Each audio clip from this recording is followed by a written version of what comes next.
What's up, everybody? Welcome to Trips with Tea.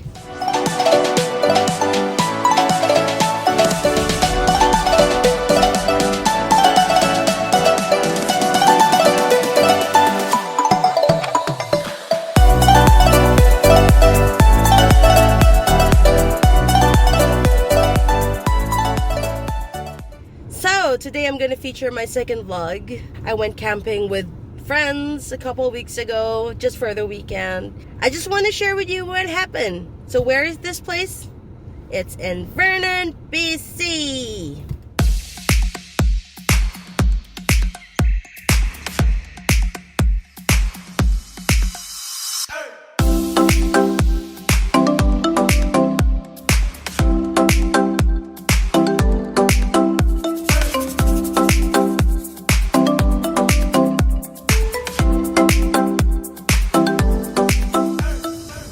That trip was actually just a 4-day weekend, long weekend trip, and we left on a Friday, went back on a Monday, so it was pretty tight, but I was excited because I bought an instant tent. It's surprising how convenient it is. So guys, I recommend that you buy one. It's an Ozark 6-person tent. Queen bed air mattress can actually fit there.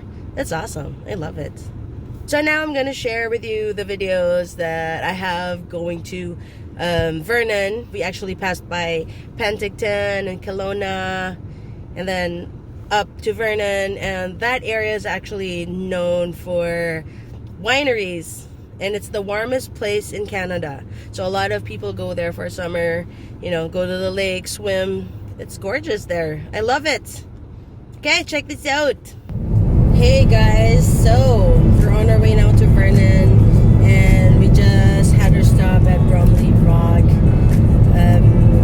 We only have like, I think, 2 hours 45 minutes to get to there, but overall from Vancouver it's a 5-hour drive, and it's a scenic route. It's nice, like you can see all those hills. It's very different from Vancouver. I mean, that part in Vancouver is more greenish. This is like, I don't know, the feels for me is like California, desert type. And it's a valley, so it's it's warm here. It's warmer than in Vancouver. Right now, we're going through 33 degrees Celsius. So that's hot. Because earlier this morning, it was only 21 degrees. So yeah, just take a look at the view. So nice.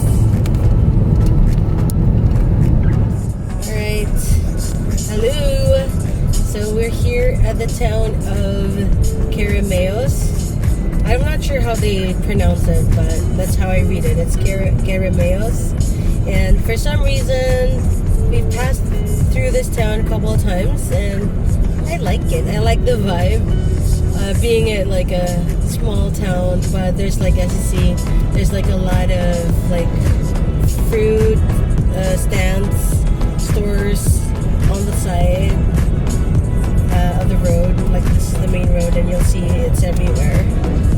And that's the good thing about this area, like this town, Osoyoos, Kelowna. It's Penticton and going up to Vernon. There's a lot of like, because it's the warmest area, right? So they do harvest a lot of fruits here, which is good. And I don't know, I just like the vibe. And yeah, as you can see to the right, there you go. Like the one, I think we already bought some fruit stand before. And there's a lot of like fruit picking too. We're gonna do that on our way back home on Monday. There's like cherry picking, peach, apple too, I think.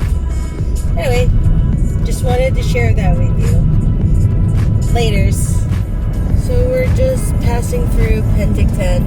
It's our first time here. So gorge! Look at it. Hey, so nice. We still have 2 hours to drive, but thought I'd share this view with you guys. So nice. Yeah. Oh, by the way, this has what they call the lazy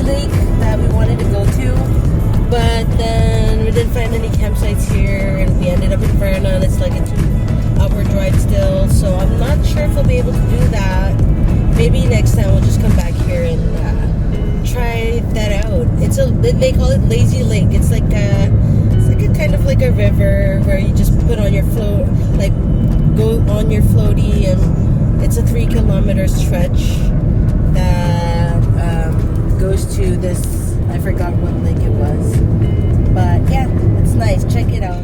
Speaking of lazy lake, this is what it is.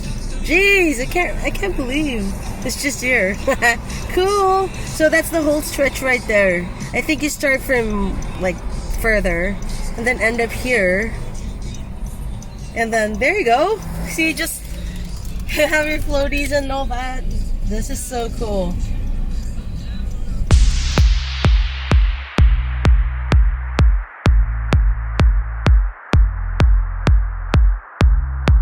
With this feeling I can leave.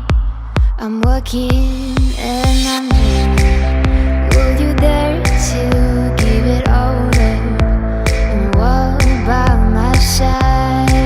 Do you see the road? Do you hear it's cold? Do you want a part of it? Just getting me above now.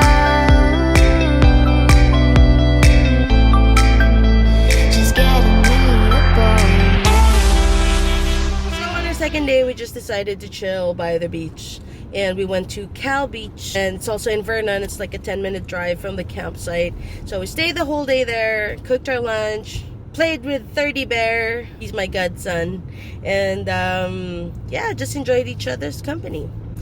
We stayed there until like 5 in the afternoon and went back to our site to do dinner, you know, all that.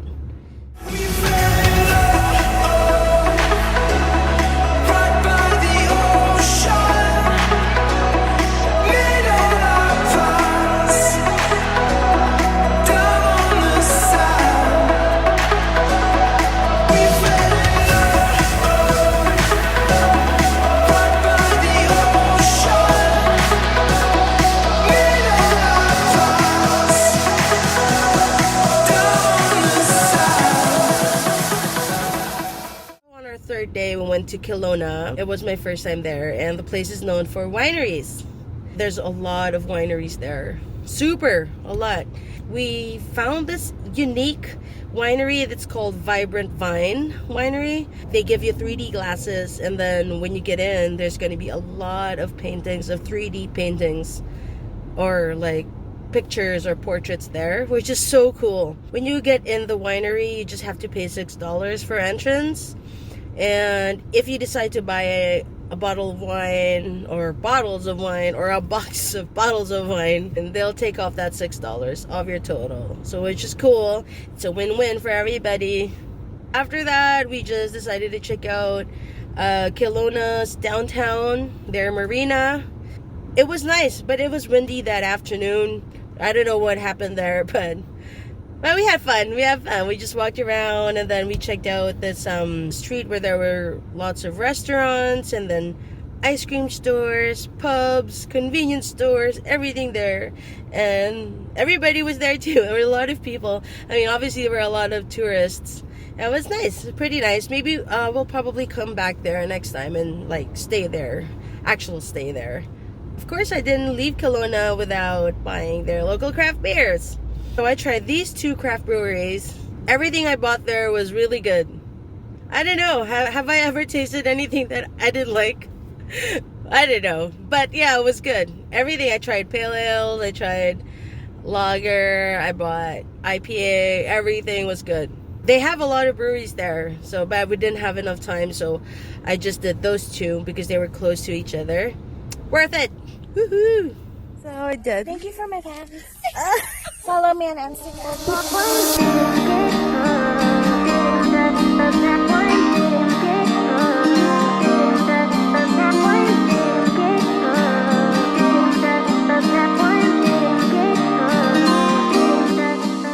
Back when and Marion first opened up the winery, they came out with this wine called Summer's Blend. It was very popular, basically had 1 or 2 vintages of it, and they got a lot of demand to make more and more. So the thing is with these bottles, as you can tell, it's all shrink wrap around the outside. Yeah. So because of this, you can't send it through a normal bottling line like you would with any other wine. So they had to come up with a solution. So they basically had to, one by hand, put these bottles into hot water, take it out, and then they got these shrink wrap cylinders and put it around the outside. And that's how you would do it, but it's very time consuming. So they knew of this university student who needed a few extra dollars in her pocket. So they decided to bring her over and figure something out. So they sit her down, they figure she's a pretty smart cookie, so we'll show her once and then leave her alone. Yeah. So they do that, but if you're a university student working all alone in a winery on a very mundane and boring task, what do you think she did? She drank all the wine. Exactly. Yes. So 1 glass down, 2 glasses down, and she's zooming through these as fast as she can. The thing is, she doesn't notice until going over 300 bottles that she's done every single label upside down. Oh, that's why. And it's shrink wrap, it's not coming off. Oh my gosh. She has to go up to her owners and admit what she's done. Now, Win and Merriam, you know, they're pretty easygoing, so they say, okay, you know what, it's fine, keep the money, you get to keep your job, it's all good. So Win hears of this labeling contest that is held in Geneva, Switzerland every year. And he figures, you know what, I have all of these weird looking upside down label bottles, let's send the case over and try our hand at this. So that's what he does. And in Geneva, the judges know of another event happening in the same convention hall for international wine tasting. So they send the entire case of wine over there instead, figuring that's where it belonged in the first place. And after 2 days of blind tasting, the winery wins 2013's Best Wine Wine in the World. Nice.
Back to the campsite. Of course, we wanted to like maximize our time there too, right? I love campsites. Like, I love doing campings. I love the feels of, you know, being together, setting up the tent, everything, and cooking for each other. Lots of food. Filipino food. Doesn't want that. I love Filipino food, of course. Everything. Food, s'mores, bonfire, most especially, ghost stories, just bonding moments with each other, you know? A place where you can just unplug from everything and, you know, just actually hear out each other. So yeah, on our last day, on that Monday, we drove back to Vancouver. We wanted to do some fruit picking, but unfortunately, I don't know, I guess it's done for the season. Almost like all the farms were closed, or like we're not available for fruit picking anymore. We wanted to do some cherries and peaches, but well, so we just decided to just stop by the road, and there were a lot of fruit stands there. That's where we bought our fruits. So yeah, on the way home there wasn't really much anymore, just the lovely views as usual. If you guys want to check it out, feel free to comment in my description and I'll answer you. If you want to know something about Vernon or Kelowna or all those places, or if you have any questions, just hit me up. Alright? Thank you for watching and I hope you enjoyed.